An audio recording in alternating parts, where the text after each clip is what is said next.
Dear students, जैसा कि पिछले वीडियो में हम लोगों ने देखा कि जो प्रोच के लेसन थे उसे हम लोगों ने पढ़ा। शार्ट स्टोरी के जो लेसन हम लोगों को पढ़ने थे वो हम लोगों ने पढ़ लिया। फिर पोएम्स भी देखा गया, बहुत से पोएम हम लोगों ने पढ़ा। तो आज हम लोग इस वीडियो में जो पोएट्री का आखिरी पोएम है, the song of the free. The song, ये एक पोएम, इसके पहले भी स्टार्टिंग बाइबल आने नौवीं यूनिट, लेकिन हमें पढ़ना नहीं है। हम लोग सीधे आते हैं the song of the free पर। स्वामी विवेकानंद जी के द्वारा लिखा हुआ लेसन, ये जो पोएम है जिसका शीर्षक है the song of the free, यानी सॉन्ग ऑफ द फ्री, ऐसा गीत ऑफ द फ्री, यानी स्वतंत्र, मुक्त, मुक्ति का गीत, स्वतंत्र होने का गीत, मुक्ति का गीत। और इसमें देखा जाएगा कि स्वामी विवेकानंद ने अपने किस प्रकार, कौन से विचार इन्होंने एक्सप्लेन किया, इसमें क्या बताया गया है। तो सबसे पहले थोड़ा सा हम आपको इसके विषय में बताना चाहेंगे कि this is an inspiring poem. This is an inspiring poem, ये बहुत ही प्रेरणादायक पोएम है।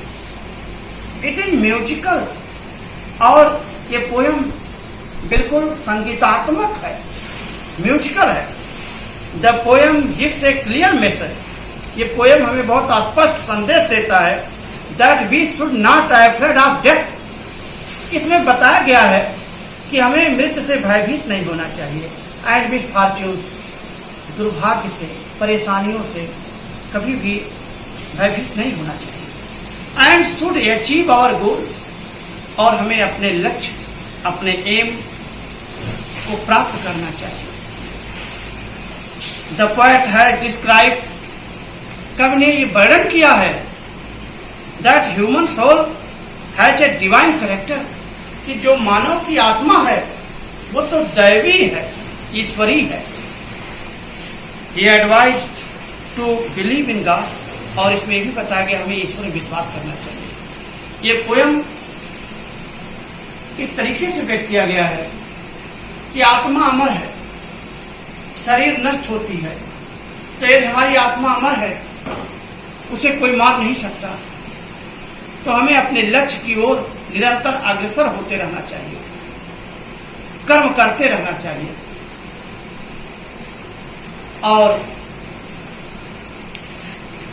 इस पोएम में ये बताया गया कि किस तरीके से कवि हमें एक प्रेरणा देना चाहता है कि हमें सांसारिक परेशानियों से दुखी नहीं होना चाहिए, बल्कि हमें अपने लक्ष्य के प्रति निरंतर प्रयास करते रहना चाहिए। तो स्टूडेंट्स, हम लोग पहले इसकी सेंट्रल आइडिया देखते हैं क्या है।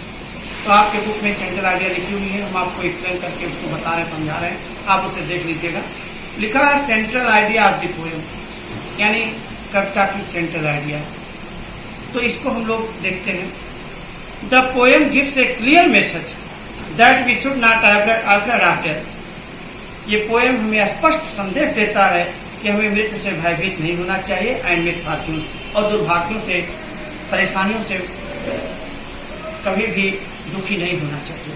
And should achieve our goal, और अपने लक्ष्य को प्राप्त करना चाहिए। The poet says that we should pray. The poet says, कब कहता है that we should always be ready to face challenges. हमें चुनौतियों की सामना के लिए हमेशा तैयार रहना चाहिए। जीवन में आने वाली परेशानियों के लिए हमेशा तत्पर रहना चाहिए। We should not lose our courage. हमें कभी निराश नहीं होना चाहिए। हमें अपना करेज कभी लूज नहीं करना चाहिए, निराश नहीं होना चाहिए। We should not be afraid of death. हमें मृत्यु से भयभीत नहीं होना चाहिए। बिकॉज सोल इज इमोर्टल, क्योंकि आत्मा तो अमर है। Nobody can harm our soul.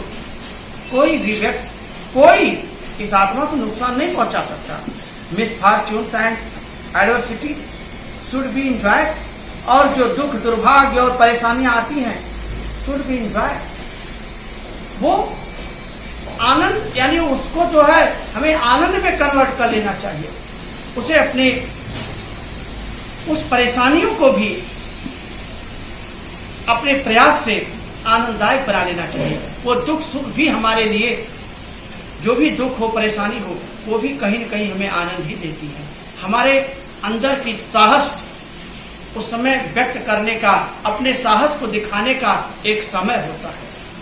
इसलिए कवि कहना चाहता है कि आत्मा अमर है, हमें अपने लक्ष्य पर, अपने लक्ष्य के प्रति निरंतर रूप से प्रयास करते रहना चाहिए, क्योंकि आत्मा को किसी प्रकार से कोई नुकसान नहीं हो सकता, न कोई नुकसान कर सकता है। यह ईश्वरीय अंश होता है, इसलिए ईश्वरीय अंश है तो उसे किसी प्रकार की हानि नहीं हो सकती। और इस प्रकार हम लोग इस पोएम को देखते हैं, क्या लिखा गया है इस पोएम में। The wounded snake its hood unfurls, घायल सांप अपने फन को फैलाता है।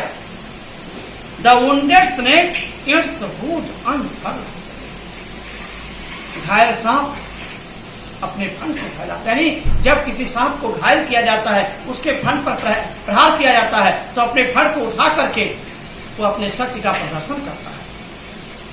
The flame straight up doth blaze, वो लौ चमकते हुए चमकदार तरीके से जल उठती है।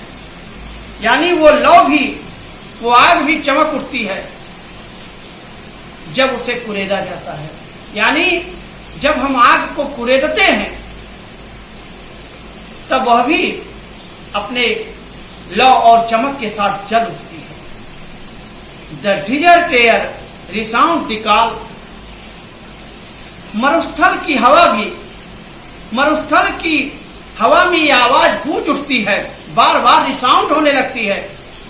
आप हार्ट स्ट्रेक लाइन रेट, जब किसी शेर को घायल किया जाता है, यानी घायल शेर की दहाड़ से रेगिस्तान की हवा भी गूंज उठती है। रेगिस्तान की हवा में भी उस घायल शेर की दहाड़ बार बार प्रतिध्वनित होने लगता है, रिसाउंड होने लगता है।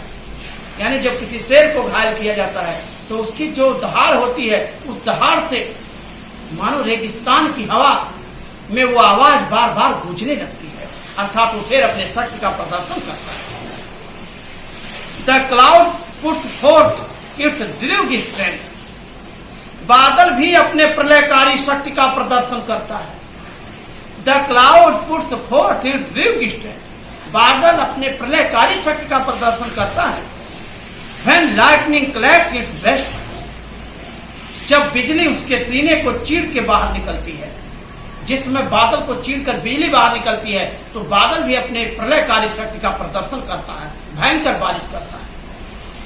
ठीक वैसे ही when soul is distressed, जब आत्मा को छेड़ा जाता है, इट्स इन मोस्ट डेप्थ, इसके अत्यंत गहराई तक, जब आत्मा को उसकी गहराई तक छेड़ा जाता है, great once unfold their best, तो महान जन, महान लोग अपने सर्वोत्तम योग्यता का प्रदर्शन करते हैं, अपने यानी उनके अंदर जो श्रेष्ठतम योग्यता होती है उसको दिखाते हैं और प्रदर्शित करते हैं। डियर स्टूडेंट्स, हम लोगों ने इसमें देखा कि किस तरीके से जब किसी शक्तिशाली जीव को, यानी चाहे वो शेर हो, उसे घायल किया जाए, या सांप को घायल किया जाता है, या बादल को चीरकर बिजली बाहर निकलती है, तो सब अपने शक्तियों का प्रदर्शन करते हैं।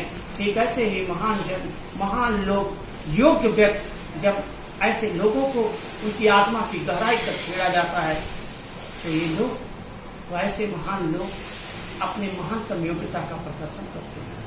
तो डियर स्टूडेंट्स, आज की इस वीडियो में हम लोगों ने देखा कि जो ये पोएम है हमारा स्वामी विवेकानंद जी के द्वारा लिखा हुआ the song of the free, इसकी सेंट्रल आइडिया क्या है, मूल थीम क्या है, और हम लोग इसमें 4 स्टैंजा हैं, 2 स्टैंजा को हम लोगों ने देखा कि क्या चीज इसमें लिखा गया है, कैसे कब बताया है कि कोई भी महान व्यक्ति किस तरीके से और कब अपने महानतम योग्यता का प्रदर्शन करता है। तो डियर फ्रेंड, इस वीडियो में बस इतना ही। जो शेष दो स्टूडेंट या बच रहे हैं, उसको हम आपको अगले वीडियो में बताएंगे। इस वीडियो में इतना ही। Thank you.